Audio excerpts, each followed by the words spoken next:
Well, hello, Glue Troopers. Max of Max's Models here, and I hope you guys are having a great day. First off, I want to thank everybody who made the live stream with our special guest, Mark Matei, and his magnificent collection. I hope you guys enjoyed that, and if you'd like to go see it, it's still out there on the YouTube. Really great collection, and a few of the items are available, so if you want to contact him, let him know, and you guys can work something out. So, as promised, I'm going to do the video today on the comparison of the three 1/72nd scale Hellcats, one from Airfix, one from Eduard, and one from Heller. These kits are all okay kits. There's none of them I'd say, oh, stay away from this, but they are definitely very different and represent different levels in the history of model making. The most basic kit we have is the Heller kit. It had the lowest parts count, nothing on it moves except the propeller, and it's got some rough fits, not very many alignment pins. In fact, I think the only alignment pins are two of them in the fuselage, but again, you don't really need them. You will do some filing and scraping to get some parts to fit, but when you're done, it makes an okay representation of the airplane. It offers both U.S. Navy and French Navy markings. I went with French to do something different. And my biggest complaint on this particular model was not only all the butt joints, but that the landing gears were a little wobbly. The holes were a little bit big, so I had to be real careful letting the landing gears harden and make sure they were really firm, and they're pretty delicate, which kind of applies to all these kits, but this is definitely the worst of the lot in that regard. Lowest fidelity, but at 1/72nd scale, not really anything you can tell. And it's just a very basic, straightforward kit. You will need a file and an X-Acto knife and some putty, but when it's done, it looks like a Hellcat. So I don't know what the price point were on these, but I'm assuming it was probably the least expensive. By the way, all these kits came with ordnance options that I'd not put on them. I like to make the models clean with the gear down.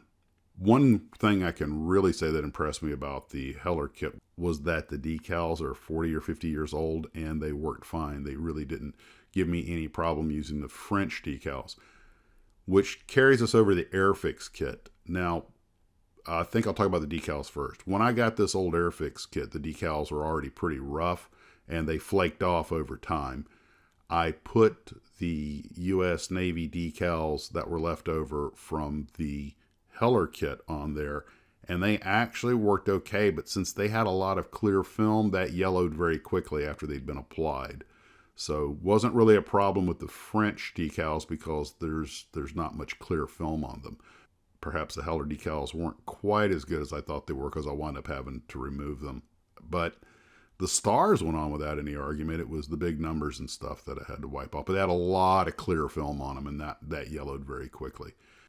Now, as for the Airfix kit, it had the most moving items. It had moving control surfaces, elevator, rudder, aileron, and it comes with the option of positioning the wings folded or positioning them extended, which is the only one of these models that gave that option. Now, if you want the wings folded, that's great. But if you want the wings extended, it's really hard to seal up those cracks. It does leave large gaps so that the controls can move, which are off scale. But if you want stuff that moves, then this is your kit. The kit went together very easily. And of course, it also makes a good representation of the aircraft. That takes us up to the Eduard kit, which is clearly the most modern of the molds. It has excellent detail.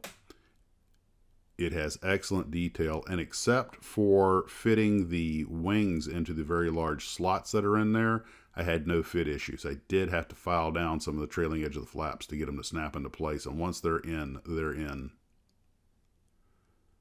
It has a little more detail than the others, and it comes with a 4-piece canopy.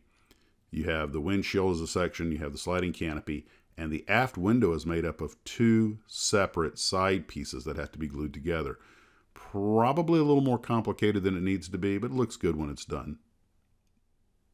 As I mentioned, other than the wings, no fit issues.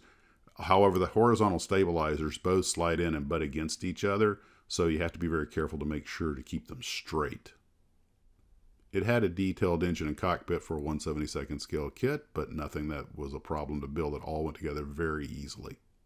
It comes with parts for several options on the aircraft, so you have to look at the instruction sheet and see which ones are supposed to go in your version. The blue ones that are highlighted on the instruction sheet are the parts you do not use.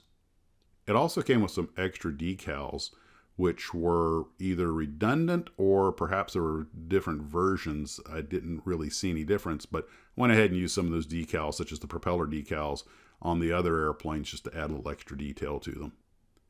The decals are good, but extremely thin, so you have to be very careful with them. They tear easily, but they lay down well, and they look great when they're on there.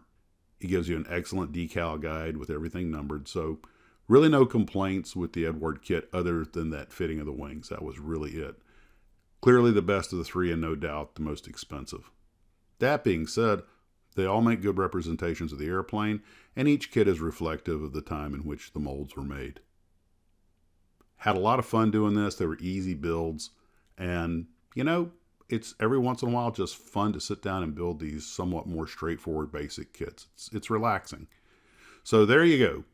Eduard, Heller, and Airfix, the three Hellcats, or as I jokingly call the Heller Hellcat, the Hellercat. 3 Grumman cats and a bottle of glue. Now that's what I call a weekend. Guys, you take care of yourselves. We'll talk at you later. And as always, model on.